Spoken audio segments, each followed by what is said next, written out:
तो दोस्तों, अगर आपने इस वीडियो पे क्लिक किया है तो इससे एक बात तो साफ है कि आप भी मेरी तरह ही बेन 10 के बहुत बड़े वाले फ़ैन हो। और हो भी क्यों ना, बेन 10 चीज़ ही ऐसी है कि अगर कोई एक बार देख ले तो उसका फ़ैन हो जाए। बेन 10 की क्लासिक सीरीज़ से लेके ओमनीवर्स सीरीज़ तक सब ने ही हमें बहुत ज़्यादा एंटरटेन किया है और बेन 10 की मूवीज़ भी उतनी ज़्यादा ही एंटरटेनिंग होती है। और बेन 10 की मूवीज़ से रिलेटेड कई सारे ऐसे फैक्ट्स हैं जो बहुत से लोगों को नहीं पता, और इसीलिए आज की वीडियो का टॉपिक भी यही है, top 5 unknown facts of Ben 10 movies. इस वीडियो में मैं आपको ऐसे ऐसे फैक्ट्स बताऊंगा जो कि शायद आपको नहीं पता होंगे और जिनको सुन के आप मुझे एक ही वर्ड बोलोगे, नाइस।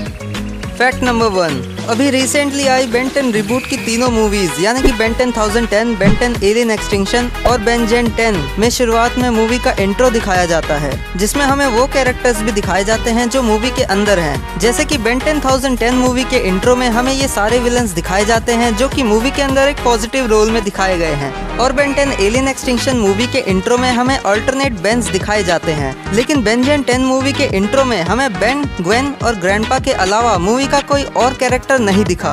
फैक्ट नंबर 2, अब हम ये तो जानते हैं कि Ben 10 versus the universe movie और Ben 10 secret of the Omnitrix movie, इन दोनों ही मूवीज में काफ़ी ज़्यादा सिमिलरिटीज़ हैं। जैसे कि दोनों ही मूवीज़ में हमें एज़मथ दिखाए गए, दोनों ही मूवीज़ में हमें वेबिक दिखाया गया और दोनों ही मूवीज़ में बेन स्पेस में गया।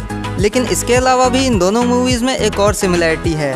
Ben 10 versus the universe movie के अंदर हमें जो इनकर्जन्स की शिप दिखाई गई थी वो Ben 10 secret of the Omnitrix में दिखाए गए इनकार्सिका, जो कि एक गैलेक्टिक जेल है, उन दोनों का डिज़ाइन बिल्कुल ही सेम है, जैसा कि आप देख सकते हैं। और ये जो शिप है ये इंस्पायर्ड है मार्वल्स के स्वॉर्ड से, जिसे आप मार्वल का मैन इन ब्लैक समझ सकते हो। फैक्ट नंबर 3, क्या आपको पता है कि बेन 10 डिस्ट्रॉय ऑल एलियंस जब आई थी तो वो एक नॉन कैनन मूवी थी, लेकिन बेन 10 ओमनीवर्स के आने के बाद Ben 10 destroy all aliens Ben 10 की एक कैनन मूवी बन गई। अब जिसको नॉन कैनन का मतलब नहीं पता तो उनको मैं बता दूं कि नॉन कैनन का मतलब होता है कि उस मूवी का मेन स्टोरी लाइन से कोई भी कनेक्शन नहीं होगा, क्योंकि बेन 10 एलियन फोर्स में हमें बताया गया था कि बेन ने 5 साल पहले ही ओमनिट्रिक्स को पहनना छोड़ दिया था।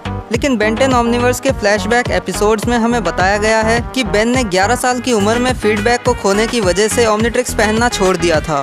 फैक्ट नंबर 4, बेन 10,010 एक बहुत ही अच्छी मूवी थी, जिसकी स्टोरी लाइन तो अच्छी थी ही, साथ ही साथ हमें बेन 10 के इसमें एक नए एलियन को इंट्रोड्यूस कराया गया था जो था सर्ज, जो कि शायद आप में से भी कई लोगों को पसंद आया होगा, क्योंकि बेन 10,010 मूवी में वो एक इम्पोर्टेंट रोल प्ले करता है।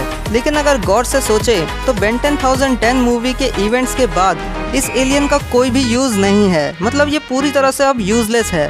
उसी मूवी में हमें बताया गया था कि अकेला जर्ज कुछ नहीं कर सकता, लेकिन अगर वो अपने जैसे के साथ ही मिल जाए तो वो काफ़ी कुछ कर सकता है। तब तो चलो वहाँ पे बेन 10,010 का जर्ज और बेन 10 रिबूट वाले बेन का जर्ज था, इसलिए वो आपस में कंबाइन होकर पावरफुल हो गए थे। लेकिन अब क्या, अब तो बेन अकेला ही है ना, इसलिए देखा जाए तो अब जर्ज बिल्कुल ही यूजलेस है। हो सकता है कि हमें नई सीरीज़ में उसके कुछ और भी पावर्स दिखाए जाएं, लेकिन फ़िलहाल के लिए तो वो अभी तक यूजलेस एलियंस की लिस्ट में ही है। Fact number 5, Ben 10 alien swarm एक बहुत ही स्पेशल मूवी है, क्योंकि पहली बात तो ये बेन 10 एलियन फोर्स की इकलौती मूवी है, और दूसरी बात ये बेन 10 की सेकंड लाइव एक्शन मूवी है जिसमें हमें सिर्फ 3 ही एलियंस दिखाए गए, बिग चिल, ह्यूमंगसॉर और नैनोमैक। लेकिन क्या आपको पता है कि इस मूवी में पहले हमें स्वॉर्म फायर और एको भी दिखने वाले थे, लेकिन ह्यूमंगसॉर को बनाने में ही वीएफएक्स टीम की ऐसी की तैसी हो गई थी, इसलिए स्वॉर्म फायर और एको को वो नहीं बना पाए और फिर आखिर में मूवी से उन्हें स्किप कर दिया गया। लेकिन अगर ये दोनों एलियंस भी मूवी में दिखाए जाते तो शायद मूवी और भी बढ़िया बन सकती थी। इस बारे में आपका क्या कहना है, नीचे कमेंट्स में बताना। और हाँ, इनमें से कितने फैक्ट्स आपको पहले से पता थे ये भी मुझे कमेंट्स में बताना। और इस वीडियो में कुछ नया पता चला हो तो वीडियो को लाइक ज़रूर करना।